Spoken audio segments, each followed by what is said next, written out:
Harihi Om. Namaste to all.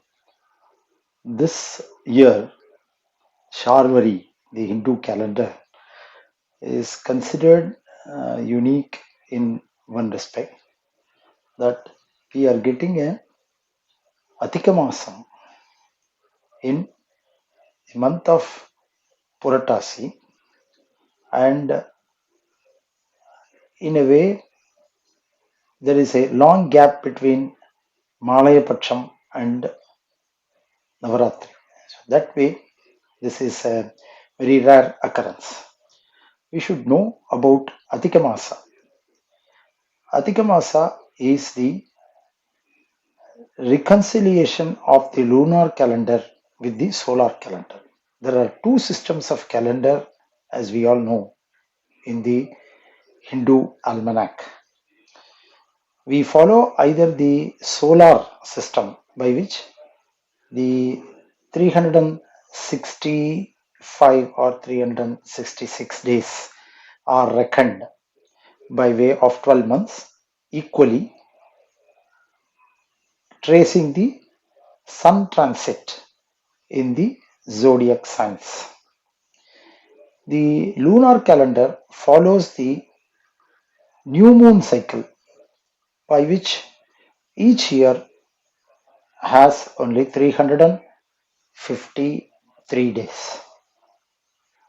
Now, there is a reconciliation between this lunar calendar and solar calendar every 2.5 years. That is, in a particular solar month, if there are two Amavasyas or two new moons, then that is considered Atika Masa. In this month, Puratasi first day was a Amavasya, and the last day is also an Amavasya. So there are two lunar months which is called Atika Masa. Now Atika Masa is considered as inauspicious in many respects, and this has been debated in the Shastras. One such Padma Purana contains a story by which Atika Masa went and requested Lord Krishna to bless it of all its impurities. In fact, Adhika Masa sometimes are referred as Malamasa, Malam meaning dirt. Then Krishna blessed the Adhika Masa or Malamasa and said that you should hereafter be called Purushottama Masa. And this month will be dedicated for prayers on Sri Krishna. So some of the prayers which have been recommended by Sri Krishna or in Padma Purana is the Brahmastuti in Bhagavata, the chanting of Purushottama Yoga of Bhagavad Gita. So in this episode, we present the Brahmastuti. Brahmastuti is when Lord Brahma playfully took away all the friends of Krishna to Brahmaloka. Krishna made or converted himself into all his friends or even cows and calves. And this went on for 1 year without anybody feeling the absence of the people who have been abducted by Brahma. Looking at the prowess of Krishna, Brahma admitted his folly and repented for it and fell at the feet of Krishna. Krishna, as he was always and he is always, a Sharanagata Vatsala, blessed Brahma, and Brahma sang in praise of Sri Krishna. This is Brahmastuti appearing in the fourth Adhyaya of Dasamaskanda first part. Here we present Brahmastuti. Brahmovacha no vidyate brahmapushe tadidambara gunjavatamsa paripichala sanmukhaya vanyasraje kavalavetra vishanavenu lakshmashriye mridupade pashupangajaye अस्यापि देववपुषो मदनुग्रहस्य स्वेच्छामयस्य न तु भूतमयस्य कोऽपि नेशे महित्ववसितुं मनसान्तरेण साक्षात् तवैव किमुत आत्मसुखानुभूतेः ज्ञाने प्रयासमुदपास्य नमन्त एव जीवन्ति सन्मुखरितां भवदीयवार्तां स्थाने स्थिताः श्रुतिगतां तनुवाङ्मनोभिः ये प्रायशो जितजितोऽप्यसि तैस्त्रिलोक्याम् श्रेयश्रुतिं भक्तिमुदस्य ते विभो क्लिश्यन्ति ये केवलबोधलब्धये तेषामसौ क्लेशल एव शिष्यते नान्यत्तथा स्थूलतुषावघातिनां पुरेहभूमन् भगवोऽपि योगिना त्वदर्पितेघा निजकर्मलब्धया विबुध्य भक्त्यैव कथोपनीतया प्रपेदिरेञ्जोच्युतते गतिं पराम् तथापि भूमन्महिमा गुणस्य ते विभोद्धुमर्हत्यमलान्तरात्मभिः अविक्रियात् स्वानुभवादरूपतो ह्यनन्यबोध्यात्मतया न चान्यथा गुणात्मनस्तेऽपि गुणान् विमातुम् हितावतीर्णस्य क ईशिरेस्य कालेन यैर्वा विमिताः सुकल्पैः भूपां सवक्षे निहिकाद्युभासः तत्तेऽनुकम्पां सुसमीक्षमाणः भुञ्जान एवात्मकृतं विपाकम् हृद्वाक्वपुर्भिर्विदधन् नमस्ते जीवेतयो मुक्तिपदे सदा यभाक् पश्येश मेनार्यमनन्त आद्ये परात्मनि त्वय्यपि मायि मायिनि मायां वितत्येक्षितुमात्मवैभवम् ह्यहं कियानैच्छमिवार्चिरग्नौ अतः क्षमस्वाच्युत मे रजो भुवः ह्यजानतस्त्वत्पृथगीशमानिनः अजावलेपान्धतमोऽन्धचक्षुष देशोऽनुकम्प्यो मयि नाथवानिति क्वाहं तमो मदहं कचराग्निवार्भूसंवेष्टिताण्ड घटसप्तवितस्तिकायः के दृग्विधा विगणिताण्डपराणुचर्या वाथाध्वरो ओमविवरस्य च ते महित्वम् उत्क्षेपणं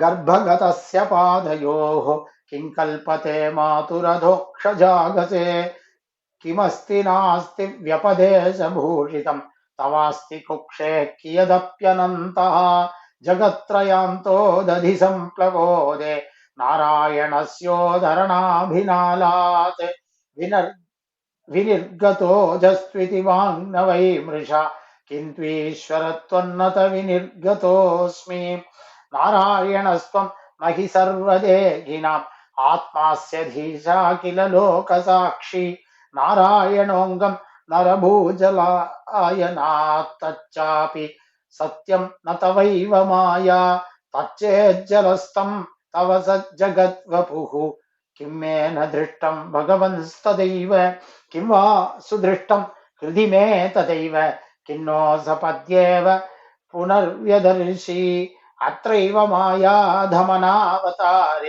यस्य प्रपञ्चस्य बहिस्फुटस्य कृत्स्नस्य चान्तर्जठरे जनन्या माया त्वमेव प्रकटीकृतं ते यस्य कुक्षाविदं सर्वं सात्मं भाति यथा तथा तत्त्वयपि गतत्सर्वं किमिदं मायया विना अद्यैव त्वदृतेस्य किं मनते माया त्वमादर्शितमेकोऽसि प्रथमं तथो व्रजः सुहृद्वत्सा समस्ता अपि तावन्तोऽसि चतुर्भुजास्तदखिलैः साकं मयोपासिताः तावन्त्येव जगन्त्यभोस्तदमिदं ब्रह्माद्वयं शिष्यते अजानतां त्वत्पदवीमनात्ममन्यात्मात्मना भासि वितत्य मायां सृष्टाविभागं जगतो विधान इव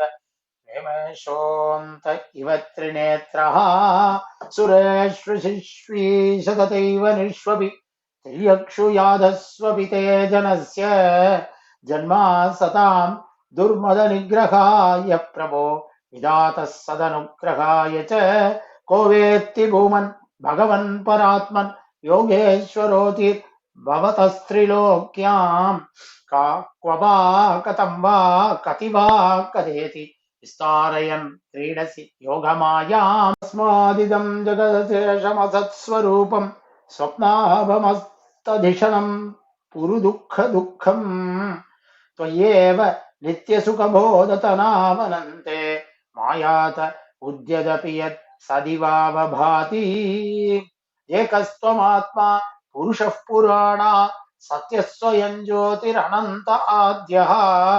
नित्योऽक्षरोऽजस्रसुखो निरञ्जना पूर्णोऽद्वयो मुक्त उभातितोऽमृतः एवं विदं त्वां सकलात्मनामपि स्वात्मानमात्मात्मतया विचक्षते गुर्वर्कलब्धोपनिषत्सु चक्षुषा एते तरन्तीव भवानृता बुधिम् आत्मानमेवात्मतया विजानताम् तेनैव जातम् निखिलम् प्रपञ्चितम् ज्ञानेन भूयोऽपि च तत्प्रलीयते रज्ज्वामहेर्भोगभवा भवौ यथा अज्ञानसंज्ञौ भवबन्धमोक्षौ द्वौ नामनान्यौ स्त ऋतज्ञभावात् अजस्रचित्यात्मनि केवले परे विचार्यमाणे तरणाविवाहिनी त्वामात्मानं परं मत्वा परमात्मानमेव च आत्मा पुनर्बहिर्मृग्य अहो ज्ञजानता अन्तर्भवेनन्तभवन्तमेव यतत्यजन्तो मृगयन्ति सन्तः असन्तमप्यन्त्यखिमन्तरेण सन्तं गुणं तं किमुयन्ति सन्तः अतापि ते देव पदाम्बुजद्वय प्रसादलेशानुगृहीत एव हि जानाति तत्त्वं भगवन्महिम्नो न चान्य एकोऽपि चिरं विचिन्वन्ने तदस्तु मे नाथ स पूर्विभागो भवेत्र वान्यत्र तु वा तिरश्चाम् येनाहमेकोऽपि भवज्जनानाम् भूत्वा निषेवे तव पादपल्लवम् अहोति धन्या व्रजघोरमण्या स्तन्यामृतम् पीतमतीव ते मुदा यासाम् विभो वत्सतरात्मजात्मना यत्तृप्तयेद्यापि न चालमध्वराः अहो भाग्यम् नन्दगोपव्रजौकसाम् यन्मित्रम् परमानन्दम् पूर्णम् ब्रह्म सनातनम् येषां तु भाग्यमहिमाच्युत तावदास्ताम् एकादशैव हि वयम् बत भूरिभागाः एतदृशी कचशशैरसकृत् पिबामः सर्वादयोऽङ्घ्रियुदज अध्वमृतासवम् ते